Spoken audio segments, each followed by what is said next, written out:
The soft hum of the air conditioning in my office was a stark contrast to the storm of thoughts swirling in my mind. I'm Luna, a 24-year-old lawyer.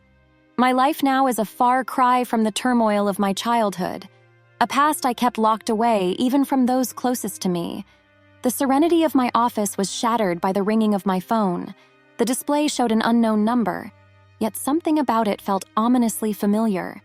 With a hesitant hand, I answered, and speaking, I said, my voice a blend of professionalism and caution, "Luna, it's your father." The voice laced with nervousness did nothing to calm my rising apprehension. A chill ran through me. It had been over a decade since I last heard that voice, a voice that once meant safety and love but had become a symbol of betrayal and pain.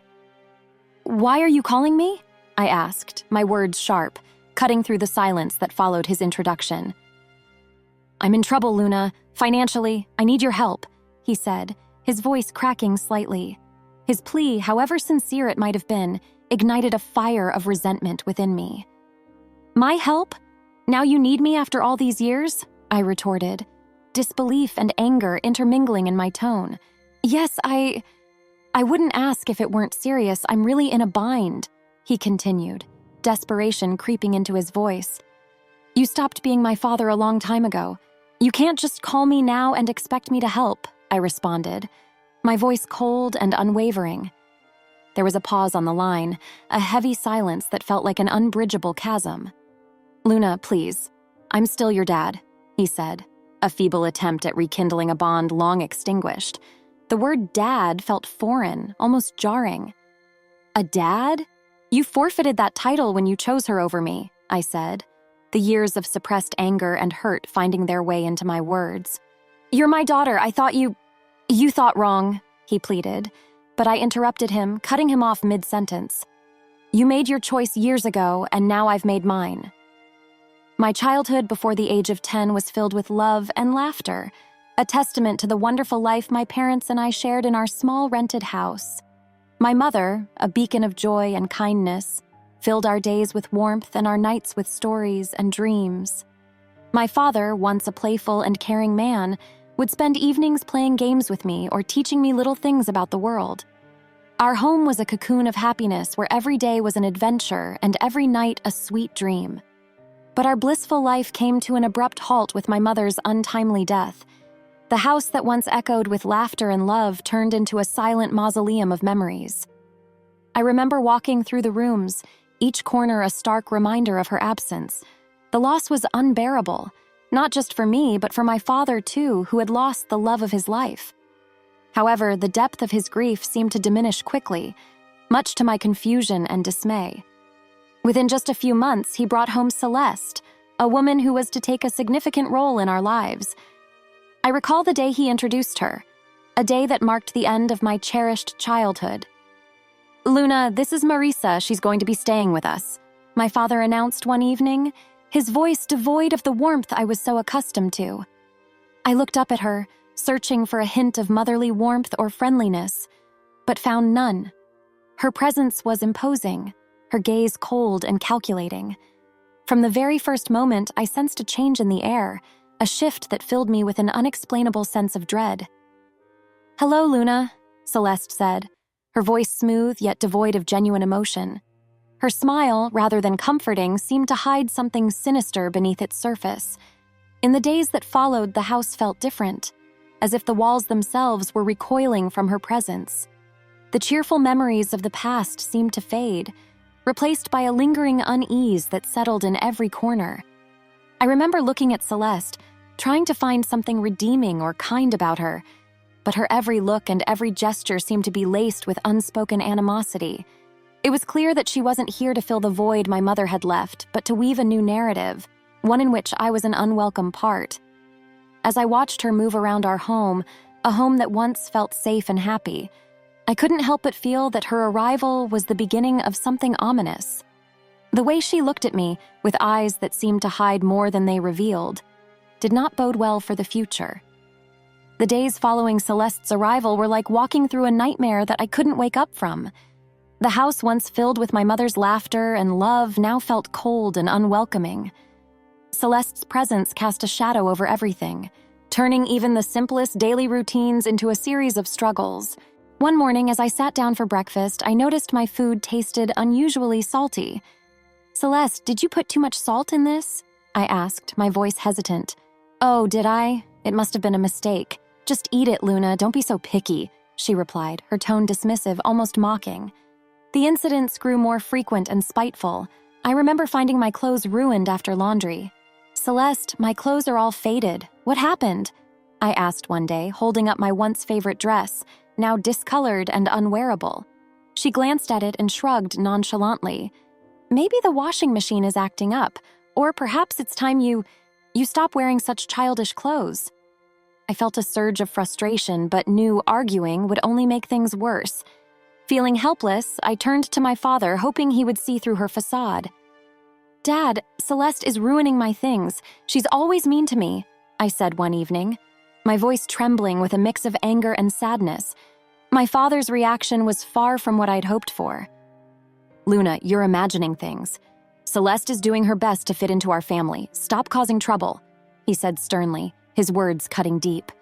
"But Dad, it's the truth," I protested. He wouldn't listen. "That's enough, Luna. I don't want to hear any more of your accusations," he replied, his voice rising in anger. Each day became a battle, trying to navigate around Celeste's hostility and my father's indifference. The home that once felt like a sanctuary now felt like a prison. I started spending more time in my room, trying to escape the constant tension that hung in the air. Living in that house of horrors, I felt alone and misunderstood. The safety and happiness that once filled those walls were replaced by fear and anxiety. Every day, I longed for the past, for the times when my mother's smile was enough to light up the entire room, a stark contrast to the darkness that now lingered in every corner. Living with Celeste became a daily ordeal of evasion and endurance. Her hostility towards me escalated from verbal jabs to physical abuse. It started subtly, a pinch on my arm or a twist on my stomach, always in places easily concealed under my clothes. The pain was sharp, a cruel reminder of my helplessness in her presence. I developed strategies to avoid her, constantly alert to her whereabouts in the house. I would take long routes to my room or wait until she was occupied before I moved around. Despite my efforts, there were times when she caught me off guard, and those moments always resulted in some form of pain. One day, while I was quietly reading in the living room, Celeste walked in and, for no apparent reason, pinched my arm hard, her nails digging into my skin. I winced in pain but bit back any cry of protest. She looked at me with a cold, triumphant smirk before walking away. During one of Grandma's rare visits, she noticed my cautious movements and the way I flinched when Celeste's voice echoed through the house. "Luna, is everything all right at home?" Grandma asked, her voice filled with concern. I looked at her, my heart aching to tell her the truth, but fear and the desire to protect her from worry held me back. "Yes, Grandma, everything's fine, just a lot of schoolwork," I lied, offering her a forced smile.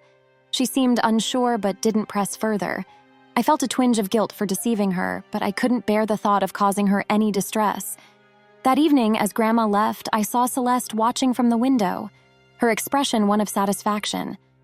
It was as if she relished the fact that she had control over me, that she could hurt me and get away with it. Her triumphant look was a clear message that she was the one in power, and I was just a helpless player in her twisted game. I retreated to my room, feeling trapped in a cycle of abuse and silence. The physical pain from Celeste's pinches and twists was bearable compared to the emotional turmoil I felt. School was my sanctuary, a place where I could briefly escape the misery of my home life. But even there, the shadows of my struggles at home began to seep through. My teacher, Mrs. Sinclair, a kind-hearted woman who always encouraged her students, started to notice changes in me. One day, as I was handing in my homework, she gently grabbed my wrist, her eyes drawn to the bruises on my arm. "Luna, what happened here? These look like bruises," she said, her voice laced with concern. I quickly pulled my arm back, covering the bruises with my sleeve. "It's nothing, Mrs. Sinclair. I fell while playing," I lied, avoiding her gaze. Mrs. Sinclair didn't look convinced. "Luna, if there is something wrong or if someone is hurting you, you can tell me. It's important to speak out," she urged, her eyes searching mine for the truth. I wanted to confide in her, to tell her everything about Celeste and how I lived in constant fear, but the words wouldn't come. Instead, I forced a smile. "Mrs. Sinclair, I'm fine. It was just a silly accident," I said, giving her a reassuring nod. Walking home that day, Mrs. Sinclair's words echoed in my mind. I felt a mix of gratitude for her concern and a deep sense of loneliness from carrying my burdens alone. The thought of revealing the truth about my life at home was terrifying. I feared the consequences, what Celeste might do if she found out I had told someone. That night at dinner, I was quiet, lost in thought about Mrs. Sinclair's offer to help. Celeste noticed my silence. "Why so quiet tonight, Luna? Cat got your tongue?" she asked in a mocking tone. I just shook my head and continued eating, trying to make myself as small and unnoticeable as possible. After dinner, as I lay in bed, the reality of my situation felt more overwhelming than ever. Mrs. Sinclair's concern had shown me that people did care, yet the fear of what revealing the truth might bring kept me silent. I was caught between the desperation to tell someone and the fear of Celeste's retaliation, a balancing act that I navigated every day. Hey, did you love and enjoy the story? Take a moment to like and subscribe for more. The day my teacher, Mrs. Sinclair, decided to involve my father was a day filled with anxiety and dread for me. I sat in the principal's office, fidgeting nervously, my mind racing with fear about how my father would react. When he finally arrived, his face was stern, his eyes betraying a mix of irritation and embarrassment. "What's this about, Luna? Why am I being called to your school like this?" he demanded, his voice sharp. I glanced at Mrs. Sinclair, seeking a semblance of support. Swallowing hard, I tried to find my voice. "Dad, Mrs. Sinclair She saw the bruises," I stammered, feeling the weight of his gaze on me. Before I could explain further, he interrupted, his anger palpable. "Bruises? What are you talking about? Are you making up stories again?" Mrs. Sinclair stepped in, her tone firm yet calm. "Mr. Smith, I'm concerned about Luna's well-being. The bruises on her arm don't seem accidental. We need to address this." My father's face turned a shade darker with anger. "She's perfectly safe at home, Luna. Are you spreading lies about our family?" He turned towards me, his disappointment clear. The tears I had been holding back started to spill. "It's not lies, Dad. Celeste, she's been hurting me." I managed to get out, the truth finally surfacing. His reaction was one of total disbelief. "Celeste? That's ridiculous. She's been nothing but kind to you. I won't have you slandering her with these accusations." "But Dad, it's the truth," I cried out, desperate for him to believe me. He stood up abruptly. "Enough of this. Tell Mrs. Sinclair you made it all up." I obediently turned to the teacher and repeated his words. She nodded back and didn't say anything. Upon reaching home, without another word, he locked me in my room. Through the door, I could hear Celeste's voice dripping with false concern. "I told you she's just seeking attention," she said. I sat on my bed, feeling a profound sense of isolation and despair. The one person I thought I could always count on had turned his back on me. The walls of my room, which had once felt like my personal haven, now felt like the walls of a prison. I lay there thinking about everything that had happened. The pain of the physical abuse was nothing compared to the emotional torment of being disbelieved and punished by my father. It was a harsh realization that the person who was supposed to protect and love me unconditionally was now the source of my deepest pain. The days following my confinement in my room were some of the darkest I had ever experienced. Trapped and feeling utterly alone, I realized that my only hope lay in my grandmother, my father's mother. She was a kind and loving woman who had always shown me affection, but I had never dared to burden her with my troubles at home. One evening, when I was sure Celeste and my father were occupied, I mustered the courage to call my grandmother. My hands were shaking as I dialed her number. "Hello?" Her familiar, warm voice came through the phone.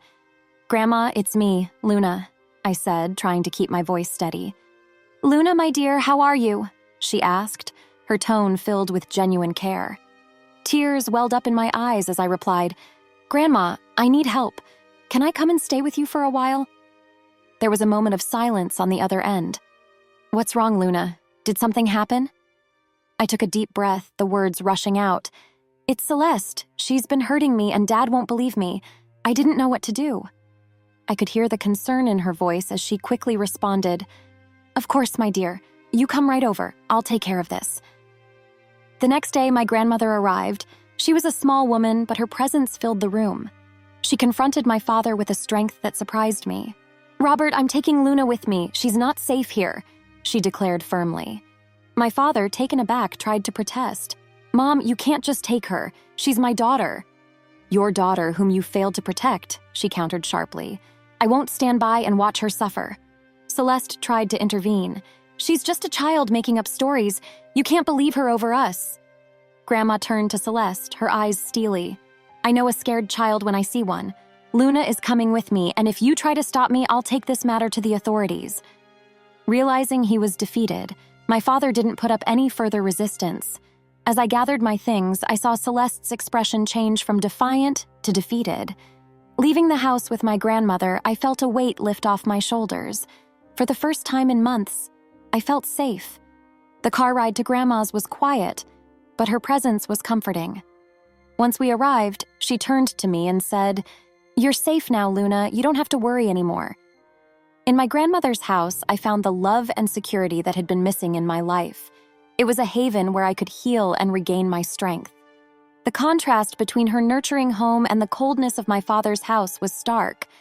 For the first time in a long while, I felt like I could breathe again, free from the fear and anxiety that had plagued me. Years had passed since I left my father's house to live with my grandmother. Her home had been a sanctuary, a place of healing and love. But time, as it does, moved on, and with it brought another wave of change. My beloved grandmother passed away, leaving a void that seemed impossible to fill. At the funeral, my father and Celeste showed up, their faces a mix of faint sorrow and poorly disguised eagerness. It was clear they were more interested in what they might gain from her passing than mourning her loss. After the funeral, as we gathered at my grandmother's house, Celeste wasted no time. "Well, Luna, I suppose you'll be finding a new place to live now. This house and everything in it belong to your father now," she said, her voice tinged with a barely concealed glee. My father nodded in agreement, his eyes scanning the room as if already planning what to do with the house. I couldn't help but smile, an action that seemed to confuse them. "That's where you're wrong," I said, the confidence in my voice taking them by surprise. "What do you mean?" my father asked, his expression shifting to one of confusion. I took a deep breath, savoring the moment. "Grandma left a will. She bequeathed the house and a substantial amount of money to me," I explained, watching as their expressions changed from confusion to shock. "But you're just a child. I'm your father. I should be in charge of any inheritance you receive," my father stammered, his sense of entitlement clear. Celeste chimed in, her voice shrill.